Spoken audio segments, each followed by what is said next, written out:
Or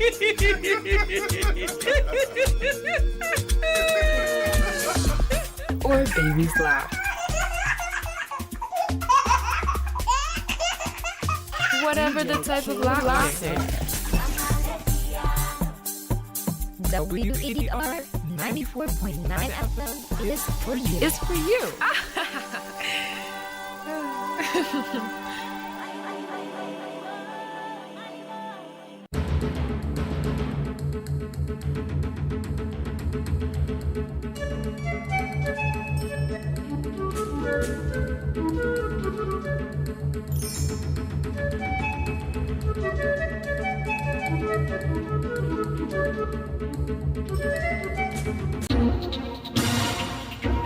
WADR,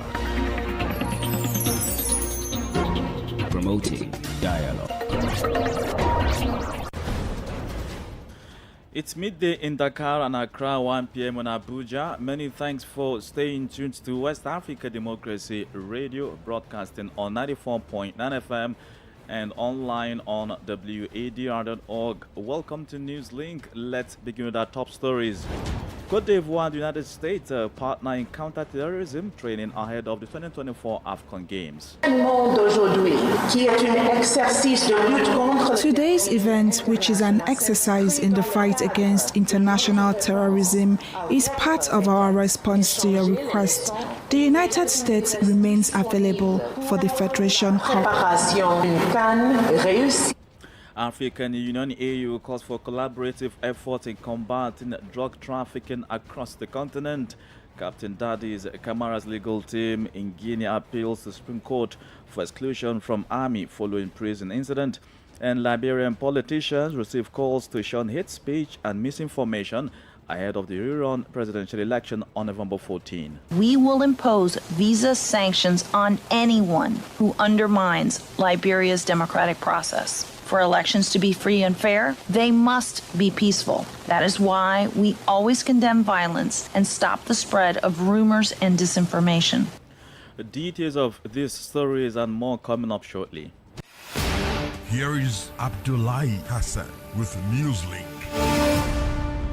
Many thanks for joining us and a warm welcome to our listeners in the Gambia, Ghana and Liberia. Let's begin in Côte d'Ivoire, where preparations for the hosting of the 34th edition of the African Cup of Nations AFCON are ongoing at different levels, including security, which the state says is critical.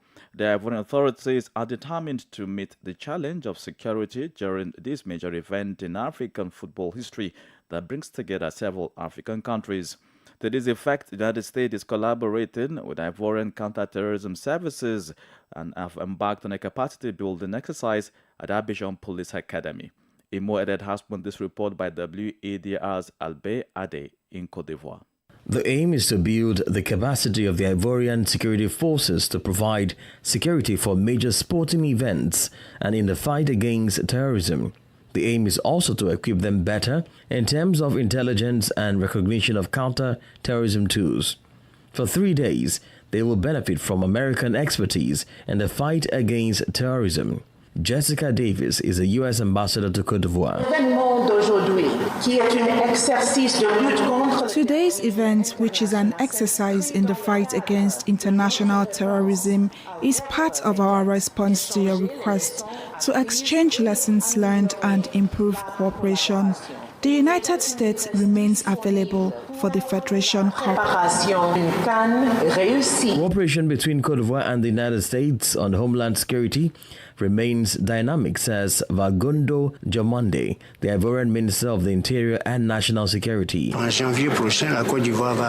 safety of these people is of the highest importance because we consider that each participant is an ambassador of his country to Côte d'Ivoire. From this moment, his security is guaranteed, including that of the residents.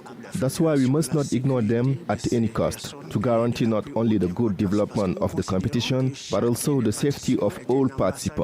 In January, Côte d'Ivoire will receive a lot of people to watch the Federation Cup. From that moment, their safety is important to us, including that of the competition, but also the safety of all participants. A security action plan will be drawn up and validated at the end of the session. A report by WADR's Albain Ade in Abidjan and Voice Now Studios by Imo Edit. On a related development, Bamako, the Malian capital, is hosting a regional forum on climate, peace, and security in the Sahel. The primary objective of the forum is to tackle the challenges posed by climate change and security concerns in the Liptako-Goma region, otherwise known as the tri-border area connecting Mali, Burkina Faso, and Niger. For the next 3 days, decision makers and experts from these 3 nations attending the forum will work collaboratively to seek sustainable solutions to address these critical issues.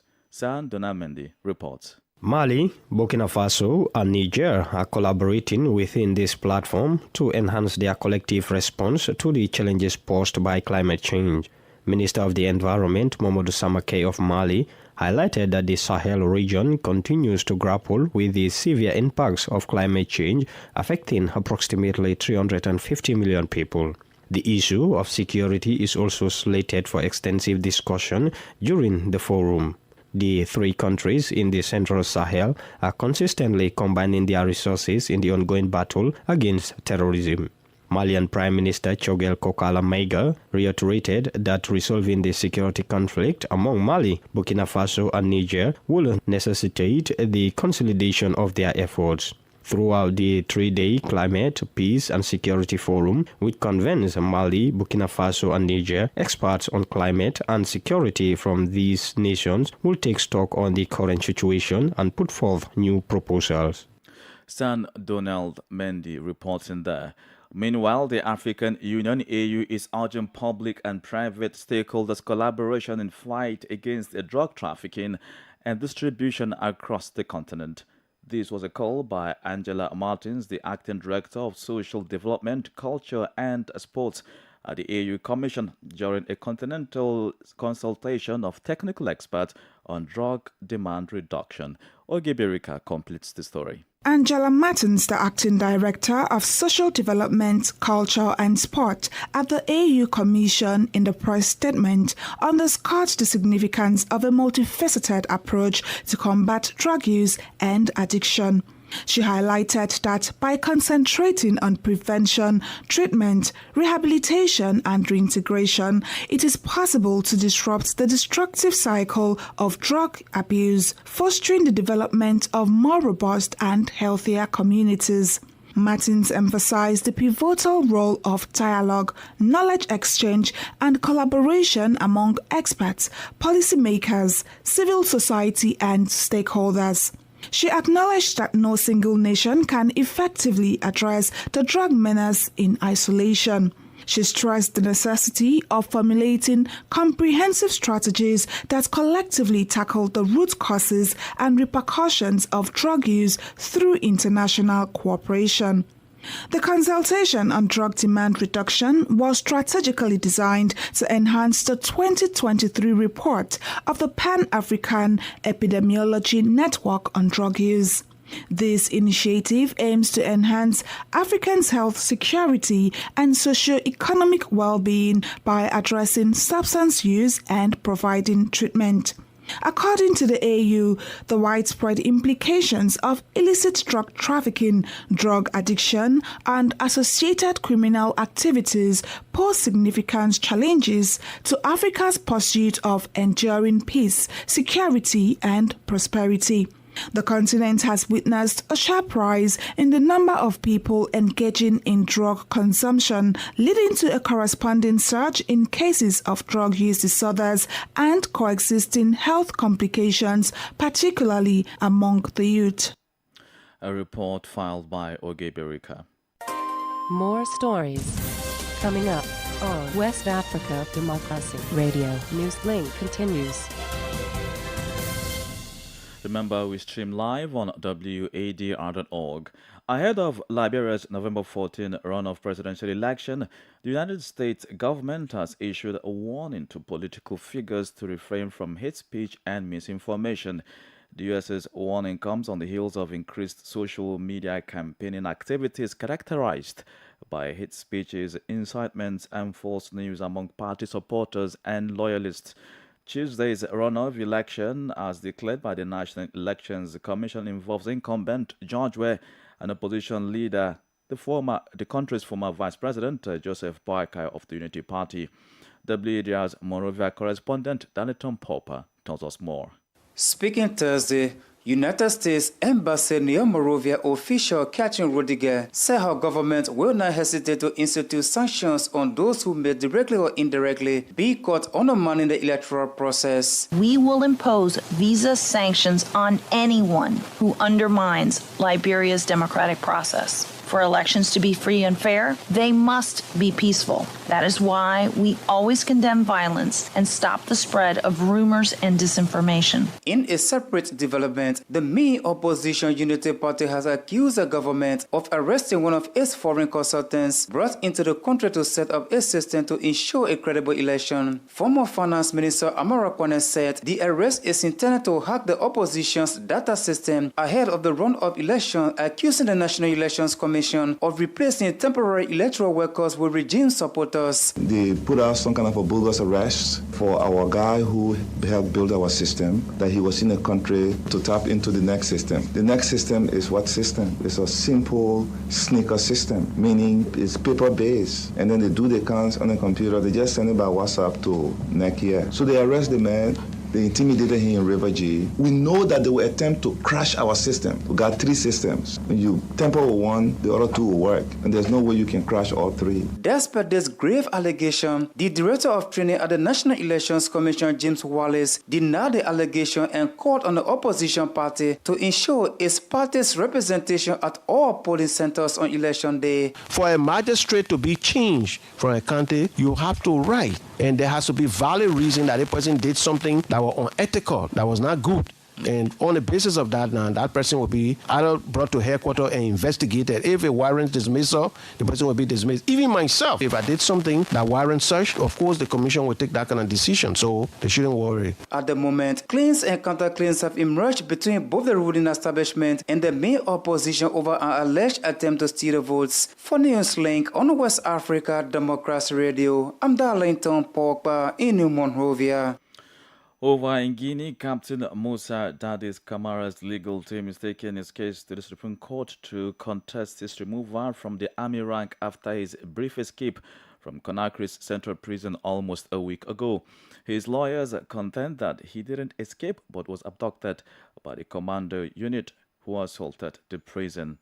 An investigation has been initiated against Dadis Camara and 2 other former army officers for their suspected involvement in the attack on Conakry's central prison.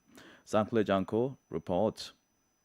The public prosecutor has levied charges of murder of a member of the armed forces, manslaughter, and complicity against Captain Dadis Camara and 3 other former officers. This follows their brief escape from Conakry's central prison last Saturday. Musa Dadis Camara's legal team has contested the judicial procedure. Maître Pepe Antoine Lama represents Dadis Camara.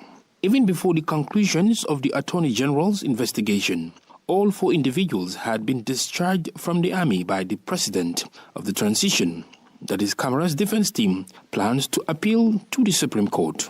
Out of the 4 former Guinean army officers who escaped from Conakry prison, only one is still at large. Colonel Claude Pivet, who is being actively sought, holds the position of the most wanted individual in Guinea, with a bounty on his head. Sankle Janko reporting there. And just before the break, let's take you to Ghana, where the country has missed the November 1 deadline outlined in International Monetary Fund (IMF) program to secure the second tranche of the $3 billion bailout package, primarily due to delays in the country's debt renegotiation discussions with external creditors.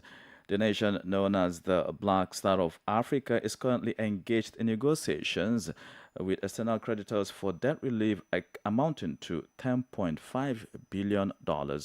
The government has already submitted proposals to its commercial creditors requesting a potential reduction of up to 40%, along with additional debt restructuring discussions involving bilateral creditors, including China and the Paris Club.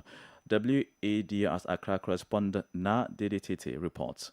According to media reports, an examination of the funds program document indicates that Ghana has not fulfilled all the necessary financial commitments to its creditors, resulting in the delay of the second tranche disbursement amounting to $600 million, which was expected to be credited to Ghana's account by November 1, 2023. Before the initial disbursement, Ghana was required to obtain financial assurances from its external creditors, a condition that was to be met before the IMF Executive Board granted the disbursement. As part of the 3-year extended credit facility program, the Ghanaian government aims to restructure a portion of its external debts, amounting to approximately $10.5 billion. As of June 2023, the total external debt had reached nearly $30 billion. Diverse perspectives have emerged regarding the conditions for receiving the second tranche of $600 million, which would bring the total disbursement to $1.2 billion following the completion of the fund's initial review. In October, Ghana's Information Minister Kojo Nkrumah expressed during a media interview that he does not believe an agreement with external creditors is a prerequisite for the disbursement of the second installment. Earlier, the International Monetary Fund Mission Chief for Ghana, Stefan Rode, stated in an interview that the government must secure the necessary financing assurance from external bilateral creditors before the board can approve the subsequent tranche of funds for the country. For West Africa Democracy Radio, Nadedi Teti, Accra. You are listening to NewsLink here on West Africa Democracy Radio, broadcasting on 94.9 FM, Dakar, Senegal. Here's a reminder of our top stories. Côte d'Ivoire and the United States are partnering counter-terrorism training ahead of the 2024 AFCON Games. African Union EU calls for collaborative efforts in combating drug trafficking across the continent. Captain Dadis Camara's legal team appeals to Guinea's Supreme Court over exclusion from army following prison incident. Liberian politicians receive calls to shun hate speech and misinformation ahead of the Iran presidential election on November 14. Still ahead in the news, the Nigerian Customs Service intercepts a huge consignment of contraband and ammunition. We also have the Street Parliament and sports update. Please stay with us. Fresh and breaking news all the time. Hear it first as the news breaks, only on West Africa Democracy Radio. NewsLink continues. Now, we are live on YouTube on WADR News and on our website, wadr.org. The Nigeria Customs Service operatives at the Port Harcourt 2 area command have successfully intercepted a cache of arms and ammunition which has been subsequently handed over to the police force. These weapons were uncovered at the One port concealed within a vehicle that had been shipped from the United States. During a tour for the press, the area controller, Baba Imam, disclosed that a handgun and ammunition had been forcibly declared as household items and hidden inside the vehicle, only to be discovered by the vigilant operatives following a thorough search. The seized items included used clothing tires, vehicles used for concealing 79.9 kg of special cannabis, cough syrup with codeine, and various other items. We have on display today a total number of 9 seized containers for violation and contraventions of extant import laws. These containers are currently in our government warehouse and will be shown to you shortly. These seizures include used clothing, used tires, used vehicles used in concealment of 76.9 kg special cannabis, which is marijuana, tomato paste, cough syrup with codeine, and many other items.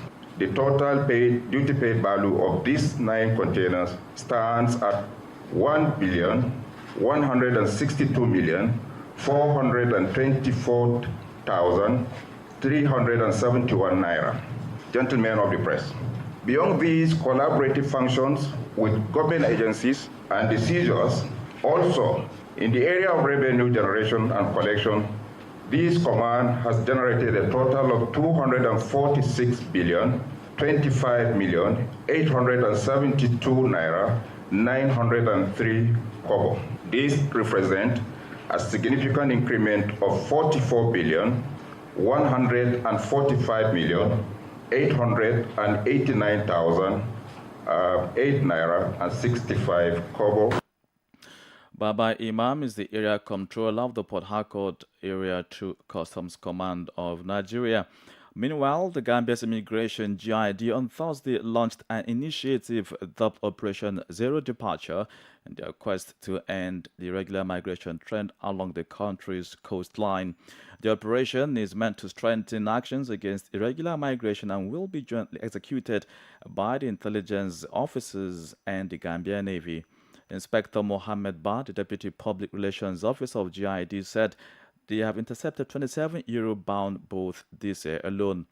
He revealed that the boats that escaped and went on to the journey reportedly ended in tragic situations that resulted in loss of lives, which is why it is necessary to strengthen this kind of operation. Street Parliament. You know how much we are going China? You know how much we are going China? The money we are going China, we can't pay. It's the Street Parliament on Daybreak West Africa, where we bring you the voices of the people on topical and burning issues of concern. The issue of police reform is not being pursued with any seriousness. Let's take you to Ghana for the Street Parliament, an extract of our breakfast show for the most talked about development in the country this week, which is the Vice President, Dr. Mahamudu Bawumia's election as ruling New Patriotic Party's presidential flag bearer. Nearly a week after his election, the population is divided, not just about Bawumia's election, but his competency to lead the country by 2024. Many based their argument on the Vice President's performance as chairman of Ghana's economic management team. Here's WEDR's Nadidi Titi engaging some youths on the matter. The Vice President was elected the flag bearer of the governing NPP. First of all, what do you make of the election, and also what do you make of his chances? He has really risen up the political ladder from where he was initially when he came on the scene, all what was said about him. He's proven people wrong, and then where he's got into with his agenda of digitization, I think he's achieved a lot for the country. From the port, getting things paperless, right now this mobile money, yes, exactly. You could send money across other networks. I mean, these are his innovation drives. What about you? What do you think of his election, and what do you think he brings on board? I'm not sure what Bawumia's contribution will be to Ghana, because as we all know, as a vice president, even though his defense will probably be that the constitution does not give him any fixed role, he was head of economic management committee, and we have been in serious financial crisis. The economy is in shambles. He says he is a man of his own vision, and he has his own agenda to pursue when he gets the chance to lead Ghanaians. He has nothing. He has nothing to give us. You don't think he's coming to do anything? Nothing. He has nothing. These are all political talks. I'm sorry, but I mean, I'm not voting again. Having the experience enough lies. No one is better than the other. Just one chops the money better than the other. One chops and everybody chops. Circle interchange is not a lie. Obviously, free SHS is also equally not a lie. It's a myth. The NPP is going to opposition. They were just looking for the person to blame. And that is why they want Dr. Bawumia to lead their party into the opposition. We have a country to govern. Okay. I mean, it's unfortunate that the Buzia NPP that we knew, they don't have people today to lead the party. Okay. And as a matter of fact, people who were a little bit relevant, who brought something to bear, I mean, to help us govern this country, President Kufuor has broken all of them their legs. If you have people like Kunedua Preku, you have people like Alan Chairmantin, people who have something to contribute to. As a matter of fact, we all followed their campaign. And following their campaign, there was no policy alternative Dr. Bawumia brought to bear that he's going to use, in the unlikely event that Ghanaians make the mistake they made in 2016 and in 2020, he's going to use, in trying to solve some of the problems they have created. What about you? What do you think? Okay, so first of all, I want to say that I am happy that the Vice President has been given the mandate to lead his party into 2024 election. And I'm saying this because looking at where he's coming from, someone who wasn't into mainstream politics, I believe he has achieved a lot, and I am very proud of him. And I believe that, as my colleague said, he has his own vision that he would want to bring on board. I think we should be able to look into what he achieved when he was given the mandate as Vice President. And I don't think that anyone can stand somewhere to say that the Vice President hasn't achieved anything. That would be a big lie. He has achieved a lot. And I believe that going into 2024 election, he has probably his own plans that he would want the Ghanaian people to know. So we should give him some time. Good chance. Okay. I want to continue from where he left. Okay. From where no one is saying that he has done nothing. Okay. Obviously, if you talk about digitalization, he has done so well. Comparing him to previous administrations, all that he has done has really helped this passport thing and all of that. But then again, he stood for finance, the economy. That was what he told us. That was his message before he was voted to power. Now you had the mandate to do all of these things that you mentioned prior to the elections, and then you virtually did nothing. All the promises were not fulfilled, and I tell you now, people have lost trust in him. Thank you. Thank you very much, gentlemen. WED has now DDTT there with Street Parliament. It's time for sports news. Let's join Sankule Janko.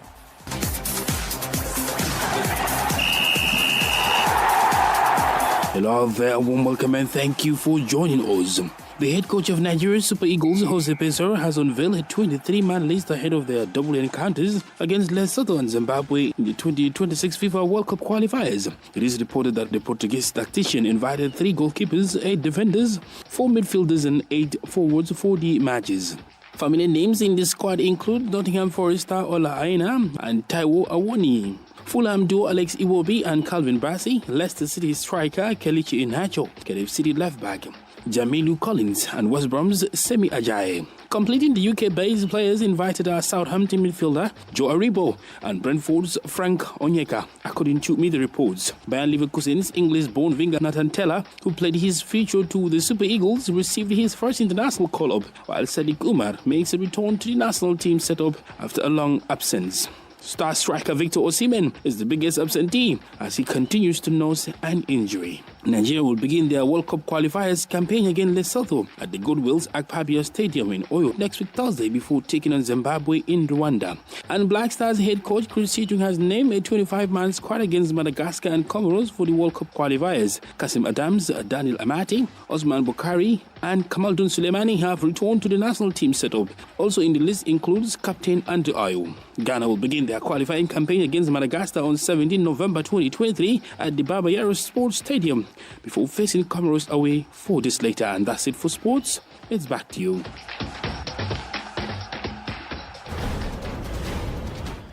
And that's how we wrap up this edition of NewsLink here on West Africa Democracy Radio, broadcasting from Dakar, Senegal. Thank you for listening, and many thanks to Mustafa Sek and Maudo Juf for the technical support. Do interact with us via social media platforms: X, formerly Twitter, Instagram at WADR News, and on Facebook, West Africa Democracy Radio English Service. Remember, you can listen again to this news edition and others, including our programs on WADR.org. I'm Abdullahi Hassan.